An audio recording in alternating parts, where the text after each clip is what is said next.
Back to Miller. Oh my goodness. Herbert. Sidearm sling, and it's a touchdown. Tyrese Maxey. Oh, good spin move by Filipowski for the news. Give him 9.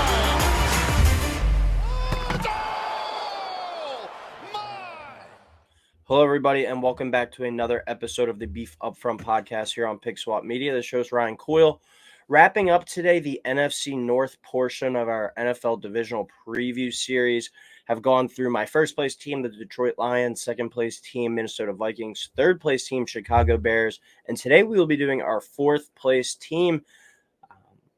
Certainly not a spot that this organization is used to being in, and that's the Green Bay Packers. I have them this year, the upcoming 2023 season, going 6-11, 3-3 in the division. That's 13th in the NFC. So this is one of the bottom teams in the entire NFL this year, 13th in the NFC. So it's a team most likely at the end of the year, if this prediction holds up, going to be picking between like 8 and 12, I would assume. This would be the first year, if Green Bay does finish in last place in the NFC North, the first year since 2005 that they finished last in their division. That's when they went 4-12. So this is certainly a low light for the Green Bay Packers. But as we'll get into it, this is a team that's full of youth, very young team, and I don't think a lot should be expected of them. I really expect this year to be a rebuild. Coming off last year, an 8-9 season, they missed the playoffs. They had a chance to win and in at home against the Detroit Lions in Week 18 last year, the last game of the regular season, and they came up short. That ended the Aaron Rodgers era, and then he was traded to the Jets, and that's opened the door now for Jordan Love to be the full-time starting quarterback for the Green Bay Packers. So certainly a new era of Green Bay Packers football. First time since 2008, Aaron Rodgers won't be the starter on opening day. So I don't really think expectations should be that high with this team, even though year after year we always see them competitive and in the mix for divisions and competing for spots in the NFC title game under Aaron Rodgers. Most years they were up in the mix for that. I think this year is going to be a rebuild year, but I still think there is some optimism. And if things shake out well, it wouldn't surprise me to see them repeat last year's record of 8-9 or like a 9-8, be competing for that 6th or 7th wild card spot, maybe even the division, depending on how the records shake out. Because I only have the Lions going 9-8 winning the division. So I think if you things shake right and if Jordan Love is better than expected, this team could compete for a playoff spot. But for time's sake, I have them finishing 6-11 in last place. So when you look at the offensive side of the ball, the big headliner, probably the biggest move of the offseason was Aaron Rodgers being traded out to the New York Jets, and now it's Jordan Love's time to shine. 1 Super Bowl, 4 MVP awards for Aaron Rodgers, and now you have a guy in Jordan Love who's entering his 4th year in the NFL, but this is only his first year as a full-time starter, and he's only got 3 touchdowns and 3 interceptions to his name, only 1 start, and he's only played some snaps in parts of other games. So not much experience at the NFL level, and there's a lot of pressure on him now to come in and continue the streak of strong quarterback play that there's been in Green Bay for quite some time now. Rodgers and Favre have really been the two most dominant, I think, quarterbacks year in and year out in the NFC over the past 25 years. I mean, at least from an organizational standpoint, I don't think it's been better than it was in Green Bay over the past 25 years or so. So Jordan Love, a lot of arm talent. He's flashed some strong performances at times. He came in relief of Aaron Rodgers last year in the Eagles game, and he put up some points. He had that start against the Chiefs where he didn't really have that many great moments in that one. So inconsistency for sure, but I just think he just needs to get more playing time and more reps, and you really get a full dosage and see what he brings to the table.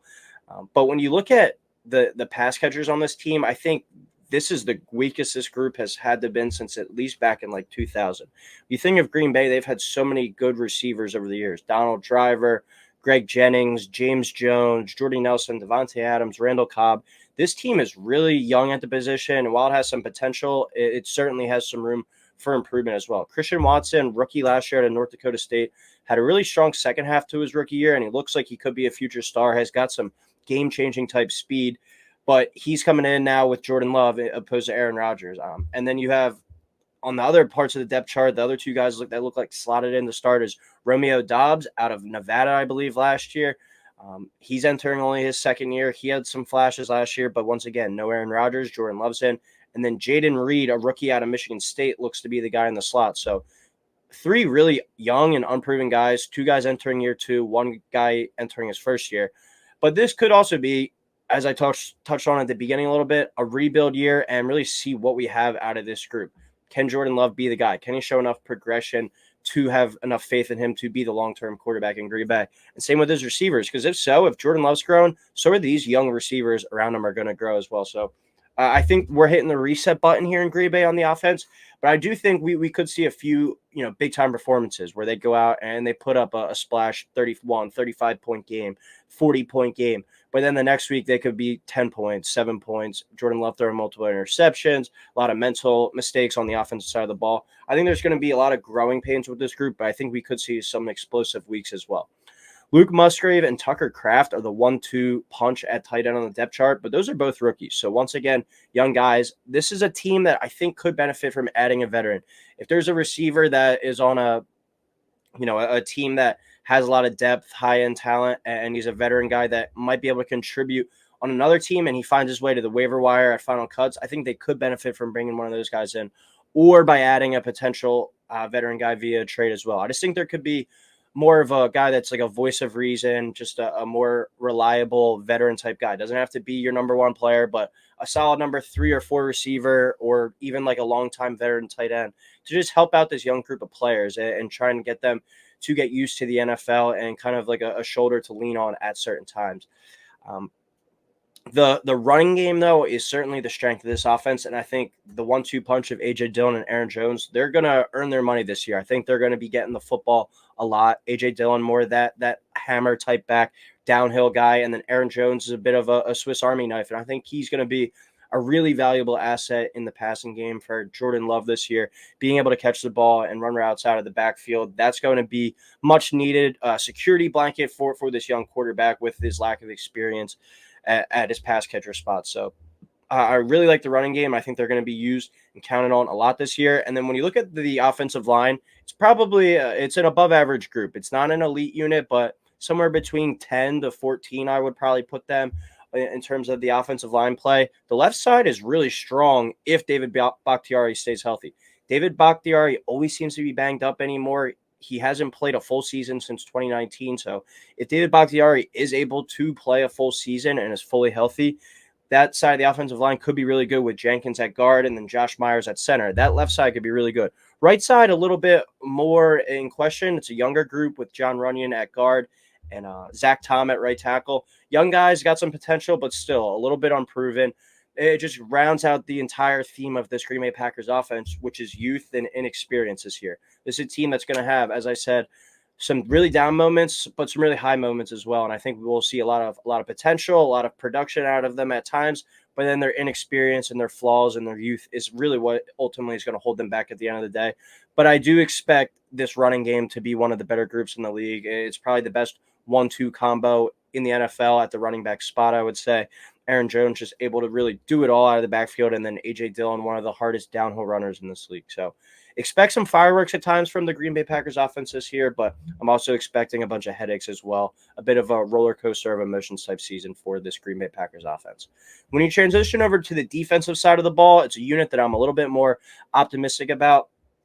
And kind of my theme with the defense and the offense of this team really tied into my thoughts on the Washington Commanders as well, where they have a young and unproven quarterback. But if that quarterback with Sam Howell with the Commanders and Jordan Love with the Green Bay Packers here, but the Green Bay Packers have more youth in total on offense, but the Washington Commanders have some more experience at the skill spots. So pick and choose some of your stuff there, but I really think that there's a lot of parallels between these two teams. If Jordan Love and Sam Howell can play average to above average football and take care of the football, I think on the defensive side of the ball, these units are good enough to potentially put them into playoff talk around that 8-9 record to like a 9-8 type record. They really struggled on defense last year with their rush defense, especially at the beginning of the year. They were getting ran all over. They finished 26th last year with allowing 139.5 rushing yards per game.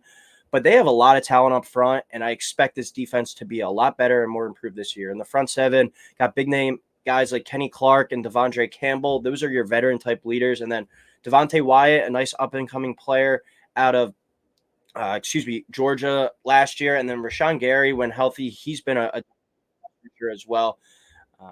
Quay Walker, another guy at the linebacker spot out of Georgia. This is a defense that has talent. Preston Smith as well. They have talent up there.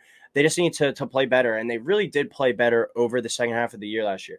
In terms of the entire season, they finished 16th in the league in points allowed per game, so they were exactly the league average. But over their last 5 games last season, the Green Bay Packers only allowed 17.6 points per game, which over the course of the entire season, that would have finished second in the NFL. So I think this is a defense that has momentum heading into 2023, and I think that the talent is certainly there. Just putting it all together and playing more consistent is what this team needs. And if they're able to do that and Love takes care of the football, this team could flirt with a playoff spot, but I'm still a little too pessimistic about the offensive direction as of right now.